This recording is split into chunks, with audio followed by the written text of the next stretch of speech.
St. Brown and Monty on the difference between Ben and Morton. Debo, what do you think is the biggest difference between with Ben and with Johnny Mo? I think they like just for you as a running back.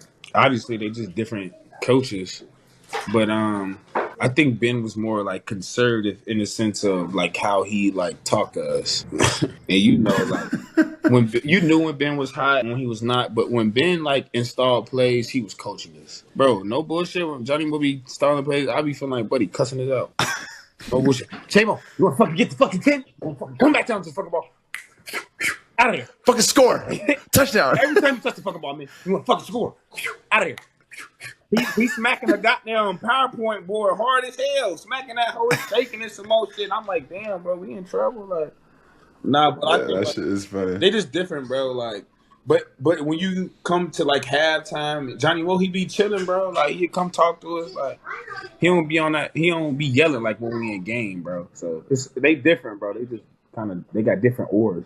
I feel like last year too, it was more for you as a running back. It was like plays with Jameer and then plays with you. Now it's like whoever's in is in. Y'all both run the play. Yeah, definitely. It's like that. It's definitely still plays where it's like it's tagged to one another, but it can definitely work out more. Like if and I can run a couple of things too. So I get what they're saying, and I know that there is there's also as the pendulum swings. Okay. You have the pendulum swing too much this way, and you have all the people out there that talk about the Lions are done because they lost 2 coordinators, okay? How many times did we deal with that?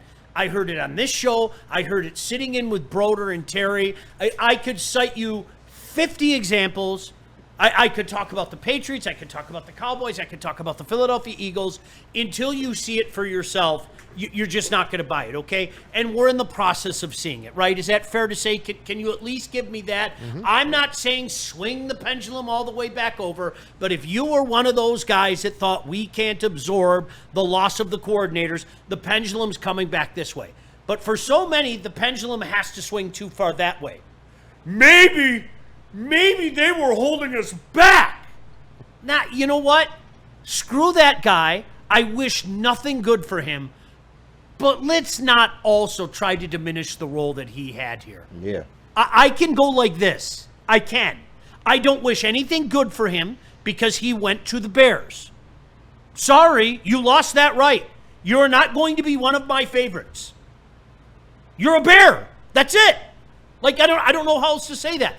But I think, and I'm not insinuating that these two guys were doing it, by the way. You heard what you heard. But you guys know, so many fans out there, oh, maybe Ben was holding us back. Pump the brakes on that, okay? Right. Pump the brakes on that. They broke so many records as an offense with Ben Johnson. It's crazy. It's almost like the talent is the one that's doing it for them. I know, right? But also, John Morton is somebody that is also capable, and I hate to regurgitate this line, but I think it does mean something in context of like what we're seeing right now. He was here from the beginning. He was in the building, helping set up this offense for Ben Johnson to be successful. And a lot of those players knew Johnny Mo already. I think having that familiarity does work to his advantage. And Dan Campbell isn't bringing people into this culture, into this locker room that aren't, forward thinking, that aren't, gonna err on the side of the players and help them be the best that they can be. So this is why I had no worries personally about John Morton coming in. On top of the fact that he has tons of experience. He's a play caller. He's been a play caller before. I knew this team was going to be fine. They needed an adjustment period. The boss is Dan Campbell.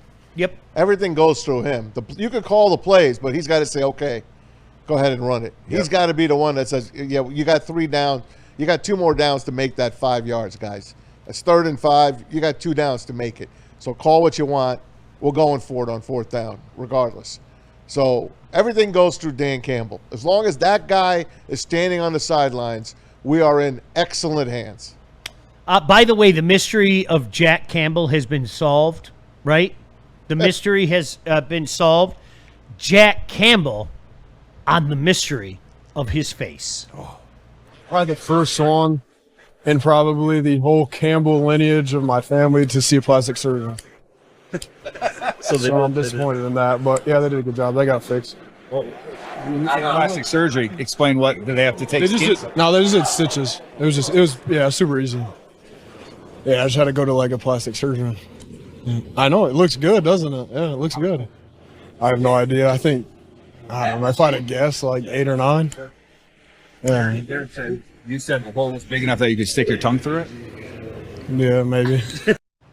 Yeah, maybe. Bro, he is a fucking maniac, bro. This guy reminds me of like one of like the Bosa guys, like a real football player. Yeah. This guy, even his voice. Yeah, I'm happy he's on our side. no doubt about that.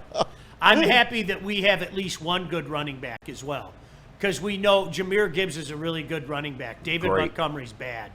He's a scrub. He's not good. He should get cut. You guys follow at home. Okay? He's slow. He's slow. He's not a power runner. Yeah, Boo. He's afraid of contact. Ooh. He doesn't like Monty. running people over. He goes out of bounds all the DeAndre time. Swift part 2. Yes, he's very scared. Okay? Boo. Jared Goff on his running backs. Yeah, I mean, the day they got here, both of them, I saw Demo from across the field for years in Chicago, and I was shocked when they let him walk. And then when we landed him, it was like, holy smokes, we just got one of the best backs in the league. And then you draft Gibbs, and it's like, wow, we got 2 of the best backs in the league. And they feed off each other. They're both obviously incredibly hardworking and good players, but I think the energy, they kind of feed off each other. One of them's running well, the other guy wants to run well too, and they're as good as it gets.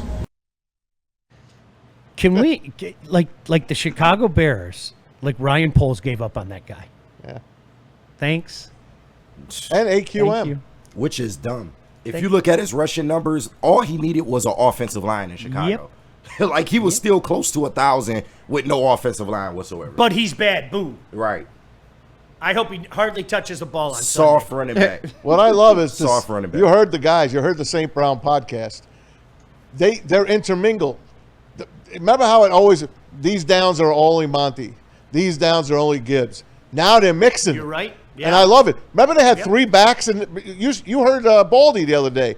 They had the triple I. Yeah. They had 3 backs in the backfield, including Laporta. They split out, of course, but you don't know what the hell's happening. I want the Have bone. it your way. Yeah, I want the bone. Somebody just run the wishbone one time. Well, sure they did. The double pitch. I want the bone. I just want the The bone. double pitch. That was beautiful. That was the I wishbone. I was watching. Seriously, I was watching Big 8 football. It made me happy. I do love the bone. Let's be honest. Who don't? I love the bone.